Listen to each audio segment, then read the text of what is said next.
प्रश्न देख रहे हैं साइन पाई बटे 4 माइनस कोस पाई बटे 4 का मान होगा चाहिए कि पाई बराबर होता है त्रिकोणमिति में 180 डिग्री, पाई बराबर होता है 180 डिग्री त्रिकोणमिति में। तो यहाँ पर हो जाएगा आपका साइन 180 डिग्री बटे 4 माइनस कॉस 180 डिग्री बटे 4 हो जाएगा। तो आप इसे कटा दीजिए। तो ये 45 चौके 180, ये आप ऐसे कटाइए, 2 दूना 4 और 9 दूनी 18 यानी कि 180, 90 90 दूनी 180 कट जाएगा। ये भी 2 दूनी 4 और 90 दूना 18 यानी कि 180। तो ये कट जाएगा 9 दूनी 18 और 0 उस पर उतर जाएगा। तो ये भी और फिर कट जाएगा 45 दूनी 90, ये भी 45 दूना 90 कट जाएगा। तो अब आपका आ गया sine 45 degree minus cos 45 degree आ गया। तो साइन 45 डिग्री का मान होता है 1/√2 माइनस कोस 45 डिग्री का मान होता है 1/√2। अब इन दोनों का एलसीएम लीजिएगा तो आएगा √2। तो इसमें एक बार भाग लगा है तो एक ही उतर जाएगा, माइनस इसमें एक बार भाग लगा है तो एक ही उतर जाएगा। तो ये घट के आ जाएगा 0/√2। तो 0/सन्नाटा यानी कि आपका मान हमेशा क्या आएगा, 0 ही आएगा। जब ऊपर में 0 रहता तो 0 ही आएगा। ऑप्शन नंबर डी सही है।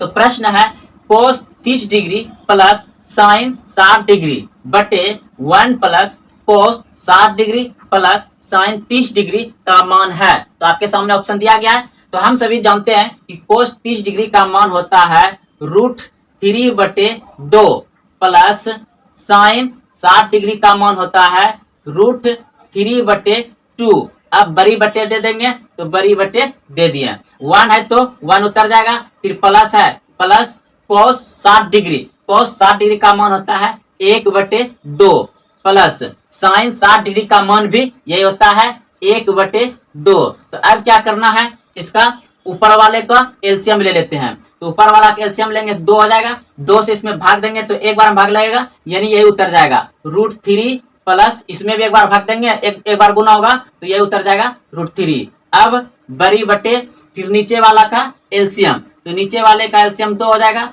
फिर इसमें नहीं कुछ तो इसके नीचे 1 है तो 2 बार में भाग लगेगा इसमें, तो 2 से गुना हो जाएगा तो 2 हो जाएगा प्लस, और उसके बाद फिर एक बार में तो ये एक ही उतरेगा प्लस, ये एक बार में तो एक ही उतरेगा। अब क्या होगा, जोड़ दीजिए, √3 जुड़ जाएगा तो यानी कि ये हो जाएगा 2√3/2।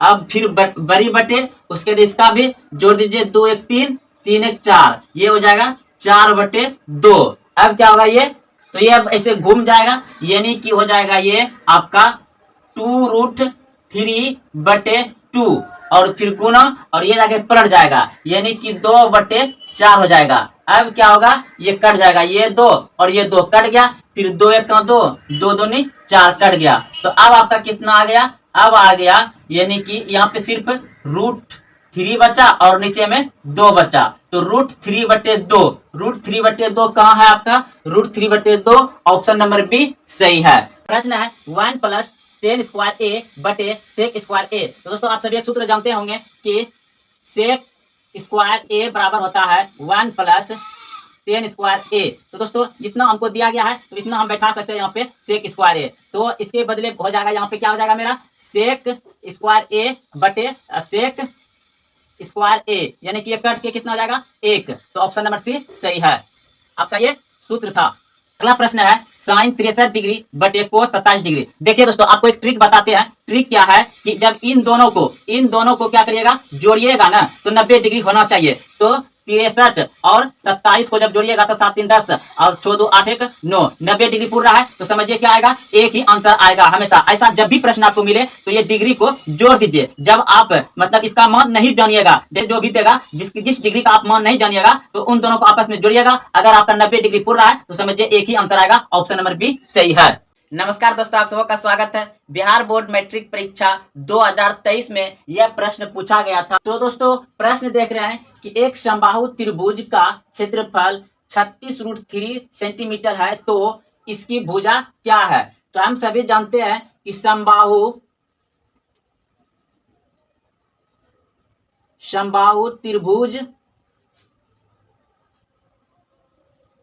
का क्षेत्रफल कितना होता है √3a² तो ये चीज हमको यहाँ पर क्षेत्रफल दिया गया है। तो हम यहाँ पे इस तरह से लिख सकते हैं √3a²/4 बराबर 36√3 3। तो सामने सामने ये √3 कट जाएगा, तो आपका बच गया कितना, a² / 4 बराबर यहाँ पे 36 बच गया। तो अब नहीं कुछ तो इसके नीचे 1 है, तो कोना कोनी गुना होगा, तो a² बराबर इधर हो जाएगा 36 × 4। इस स्क्वायर को उस तरफ भेजेंगे, यानी a बराबर ये हो जाएगा √36 × 4। तो a बराबर हो जाएगा 36 का 6 निकल जाएगा और इसका 2 निकल जाएगा। तो a बराबर यानी भुजा हो जाएगा आपका 12 centimetre. 12 centimetre option number C सही है। बिहार बोर्ड मैट्रिक परीक्षा गणित में 2015, 2017, 2020 में यह प्रश्न पूछे गए हैं। प्रश्न है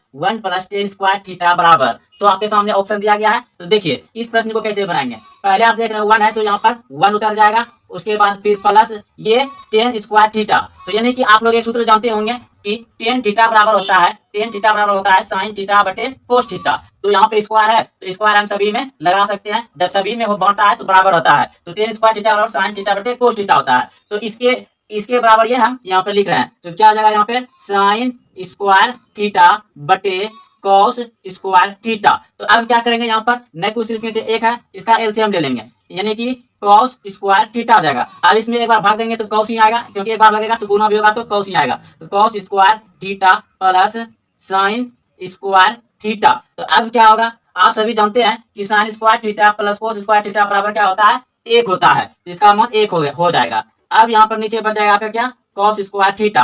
तो आप लोग एक सूत्र जानते होंगे कि सेक थीटा बराबर होता है 1 बटे cos थीटा, यानी कि इस पे स्क्वायर है तो इसमें भी स्क्वायर लगा देंगे। तो यानी कि इसके बराबर हमको कितना है, यानी कि एक सूत्र होता है सेक थीटा बराबर 1 बटे cos थीटा। तो इसका मान कितना हो जाएगा मेरा, sec² थीटा सब में लगा देंगे। तो आपका ये ऑप्शन नंबर ए सही है।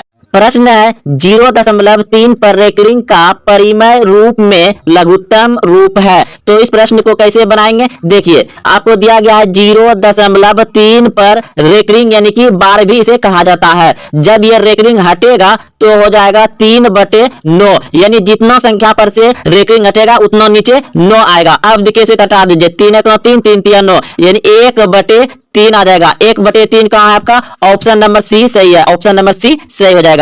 दूसरा नंबर प्रश्न है 3 + 2√3 है, यानी कि ये तो परिमेय संख्या है और ये अपरिमेय संख्या है, दोनों आपस में जुट रहा है तो अपरिमेय संख्या हो जाएगा, क्योंकि जब भी परिमेय संख्या और अपरिमेय संख्या आपस में जुटे या घटे तो अपरिमेय संख्या ही होगा।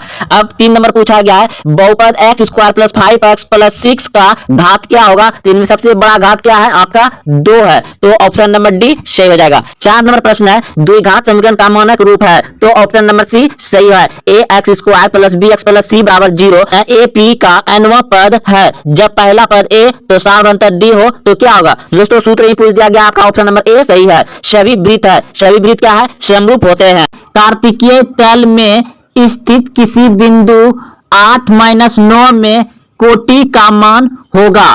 तो दोस्तों आप सभी जानते हैं कि पहला वाला होता है भुज और दूसरा होता है कोटि। तो दूसरा पूछा है कोटि, तो दूसरा हो जाएगा यानी -9, ऑप्शन नंबर ए सही है। बिंदुएं -4, 3 किस चतुर्थांश में होगा। तो चतुर्थांश दोस्तों आप सभी जानते होंगे कि ये होता है आपका पहला में क्या होता है प्लस प्लस, और ये होता है आपका दूसरा में क्या होता है माइनस प्लस, और तीसरा में क्या होता है माइनस माइनस, और चौथा में क्या होता है प्लस माइनस। तो सवाल में दिया गया है माइनस प्लस यानी कि -4 और 3, तो माइनस प्लस का हो जाएगा आपका दूसरा, तो ऑप्शन नंबर बी सही है, दूसरा हो जाएगा। फिर 14 नंबर प्रश्न है बिंदुएं 2√3, -√2 किस पद में होंगे। तो यानी कि आप सभी जानते हैं, अभी तुरंत बताएं आपको कि पहला क्या होता है प्लस प्लस, और दूसरा क्या होता है माइनस प्लस, और तीसरा क्या होता है माइनस माइनस, चौथा क्या होता है प्लस माइनस। तो यहाँ पे प्लस माइनस दिया गया है, यानी कि आपका हो जाएगा ऑप्शन नंबर डी बिल्कुल सही है, चतुर्थ पद होगा।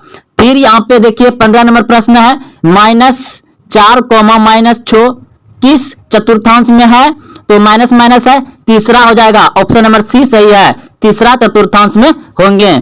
अगला प्रश्न है निम्न में से मूल बिंदु के नियमांक कौन है। तो मूल बिंदु के नियमांक होता है 0,0, ऑप्शन नंबर बी सही है। अगला प्रश्न है x = -5 का आलेख कैसी सरल रेखा होगी? तो y अक्ष के समांतर होगा। ऑप्शन नंबर बी सही है। x निर्देशांक को क्या कहते हैं? x निर्देशांक को क्या कहते हैं? तो x निर्देशांक को कहेंगे भुज, और ऑप्शन नंबर बी सही है।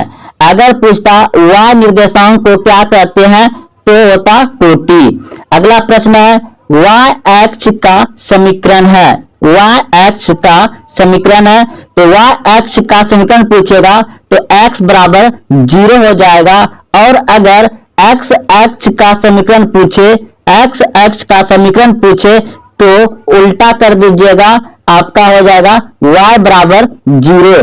अगर y अक्ष का समीकरण पूछे तो x बराबर 0 और x अक्ष का समीकरण पूछे तो y बराबर 0।